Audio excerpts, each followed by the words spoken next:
Toldot, Torah talks about the Yitzchak and Rivka. They don't have children. They daven and pray to have children. That happens by all of our avot. All of our avot, they should daven that Hashem gives them children.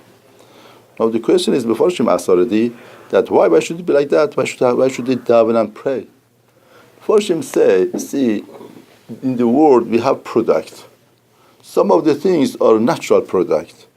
In other words, the husband and wife, they get married and they have children. The children is a natural product of marriage, comes out.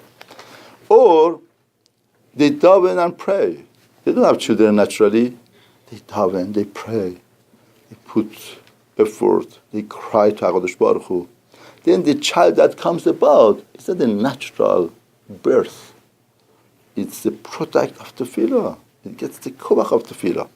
Imagine when we had Sandy, right? We had the hurricane, right? And in around New York, there were some houses that all of them got destroyed. There was a Jewish house between other houses that it was more stable, stayed more, at least was together. And we're talking what happened, what is it? Imagine two people make a house. One person has enough money, feel comfortable, puts the money together and makes the house foundation. Everything goes very easily. Somebody else wants to make a house, but they don't have enough money. They want to make the foundation. They don't have enough. Please help us, down payment. We should have money. We should do it. Hashem helps them. They put the foundation. Then they don't have enough money. Again they daven. Again they pray. They pray HaKadosh Baruch Hu, beg. They do mitzvot, zechut, and then the building built. For every plumbing, for every process, they daven and beg HaKadosh Baruch Hu. Now, finally, these two houses goes up and they build the houses. But these two houses are different from earth to Shamayim. One house, the bricks, the cement, and natural things put them together. The other house, it's not the cement, it's not the bricks, it's the faith, it's the emunah. It's HaKadosh Baruch Hu is putting the house together. It was the house of Hashem. Now, the house that came about natural phenomena could destroy it, could take it away. The other house that came about through HaKadosh Baruch Hu, the bricks and the cements are the faith and emunah, natural phenomena cannot touch it. Because the power, the binding together is much stronger than natural phenomena, natural things. It's HaKadosh Baruch Hu, is the faith, is the emunah. Now, Kahal Israel are Hutzah of Tefillah, begging HaKadosh Baruch Hu, Tefillah. Therefore, the children are children of Tefillah. That's why nobody could touch them. That's why nobody could destroy them. Because there can't be, in other words, there is no power to destroy them. Because the natural power cannot destroy something that comes through not natural power. It came through Tefillah, begging HaKadosh Baruch Hu, binding with Hashem. That's the power of Kahal Israel. Now, Torah tells us that Rivka had problem. She went to ask Hashem. Hashem told him, Shnei goyim bebitnech. Now, if you notice in the Parashat, Pasuk Chav Gimel, Torah says Shnei goyim, but it's written geim. Goyim, geim. Now, what's going on? Usually in Torah, the words are being written the way that you read them. Sometimes we have the way that's written and the way that we read it. The way that's written is geim. The way that's read, goyim. Now, what's the difference between goyim and geim? Shnei goyim bebitnech, geim ketiv, Rashi. Goyim means two nations, two different nations. Geim means two greatness. Geim means great. Now, Torah says two great things are coming out. Elu anterichos Rabbi, Rashi says. These are two great powers, they are Antinos and Rabbi, that they were very rich, that even during the winter they had vegetable. Right? Oh, what's the point, Shnei Geim? Because really, Rivka why did she go to ask Hashem? Because she was bothered whenever that she would go, Rashi says, whenever that she would go to a Bet HaMidrash, she felt pain, somebody's kicking. When she went to idol worshippers, somebody was kicking. And she was confused, what's going on over here? And they told her that in Hachinami, there are two different nations. One nation has tendency toward Avodah Zarah, one has tendency toward Torah. Therefore, that was Yaakov and Esau.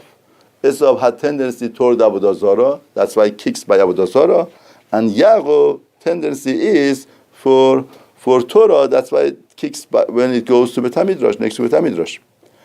Now, Torah is telling us two game.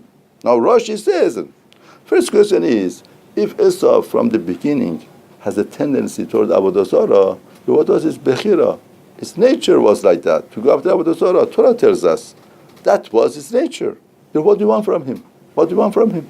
From the birth, he wanted to go after Avodah Zarah. Now, the point is like this. It's something very fundamental about Torah and Jewish philosophy, that if we don't understand that, we're going to miss a lot of things in Torah. See, Torah gives different potential to different people. And HaKadosh Baruch Hu expects anybody, according to his potential, to grow. What do we want from people? We want growth. Anybody in his level has to grow. Through Torah, through mitzvah, to grow.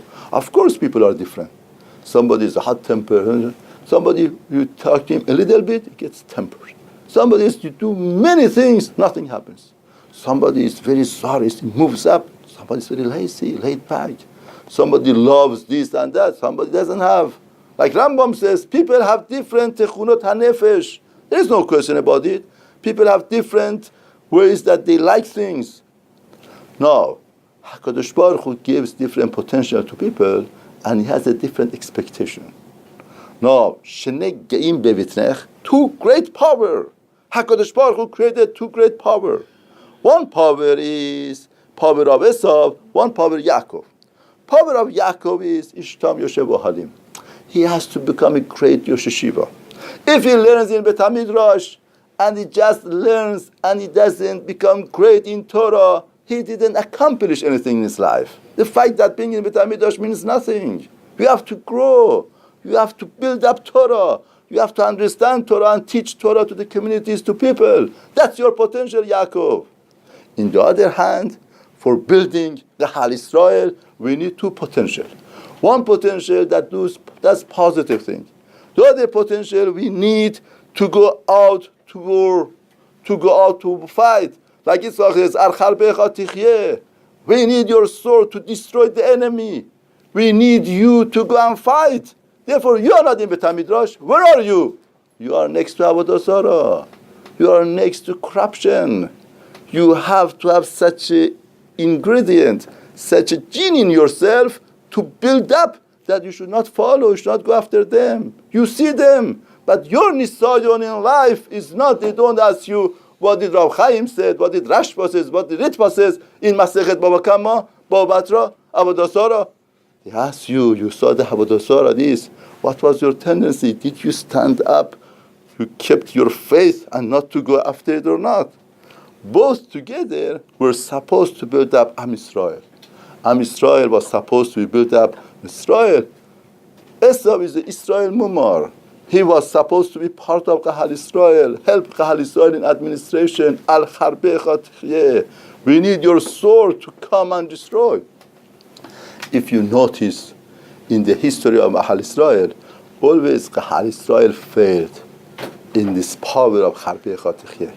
Baruch Hashem, we produce a lot of people that, they fight Torah, they learn Torah, they are with Midrash, they become great Geonim in Torah. But to have that battlefield, that somebody goes and fights that administration, we lost it. Two great power, and we need both of them to build up Am Yisrael. And Rashi says, one time in the history, or a few times in the history, that happened. Who was that? Antiochus and Rabbi. Who was Antiochus? Was the general of army. The Gemara in Avodah Zarah says Antiochus used to come to Rabbi and tell him that, Rabbi, really you are not supposed to put your foot on the floor. I bent and you put yourself on me. What does that mean? What does that mean? What? If somebody bends over. He understood, recognized the Kedusha of Rabbi. He understood he's a holy man. With Kovach of Torah, he becomes the power of a regular human being. I have to submit myself to such an authority, to such a kedusha. I have to bend over. And what that was the Nisayon of Esav. Esav had to submit himself to Yaakov. But Esav, the Navi says, Zedon lebecha ishiacha. The Zedon lebecha. The Zedon lebecha, whatever that your heart had wanted, the desire of your heart, ishiacha, deceived you. You could have been part of Kahal Israel. You could have had Pesach, Sukkah, you could have had, Shabbat, you could have Olam Haba, forever living. But you lost everything. Zeton libecha ishiacha. That, that the desire of your heart deceived you. You got off. And that's why Torah over here says, Shnei Geim, two great powers are there. And both together, they were supposed to build up Am Yisrael. And we need both kochot together to build up. Unfortunately, Esav, the Gemara says, Esav is Israel Mumar.